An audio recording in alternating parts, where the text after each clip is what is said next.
complications, worst case So scenario. the worst case scenario, right, what's documented is anaphylactic shock. So you can actually go into shock and potentially die.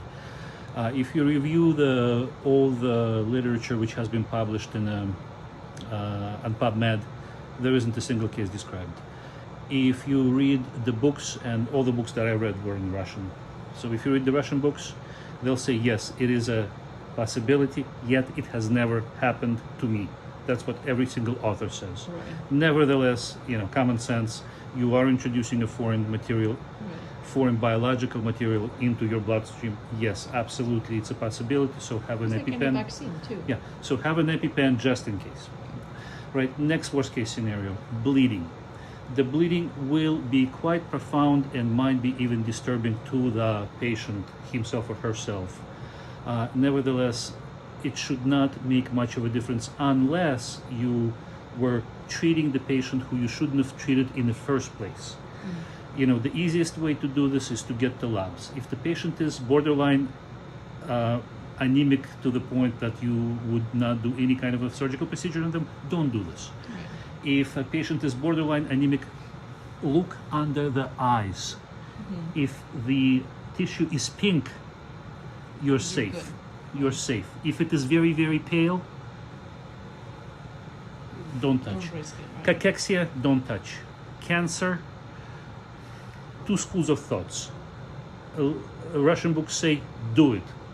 We are in the United States of America. The answer is don't do it. Right. Okay? Blood thinners, not a contraindication. If you stop the blood thinner the day of the procedure, nothing is going to happen. You're going to bleed regardless. So you have to be able to prepare yourself first and then the patient that I am accepting the risk that the patient is going to lose 20 cc's of blood.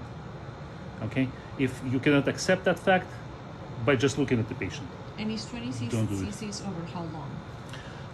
Right now we have each leech is going to take 5 that's cc's. for the So feeding. for you right now you've got 5, so we will potentially get rid of 5 times 5, 25 cc's of blood. And then the bleeding after they remove. And the bleeding after you remove, there is a formula how to calculate it. I can tell you this later, but we're not going to lose more than 50 cc's.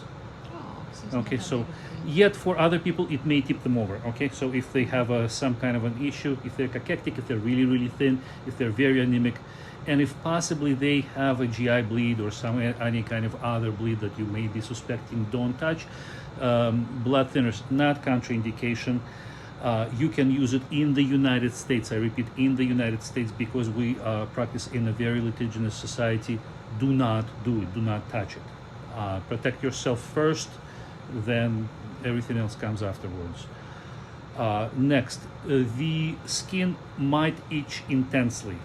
It is not an allergic reaction. Again, it looks like an allergic reaction, it itches like an allergic reaction. It is not an allergic reaction. Skin is going to be red, indurated, it's going to be elevated, it's going to be like a positive PPD, which is going to itch.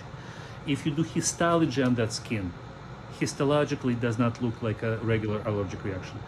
I can give you a book, you can read like a whole paragraph on this reaction. Nobody really understands it very well, so it doesn't really matter.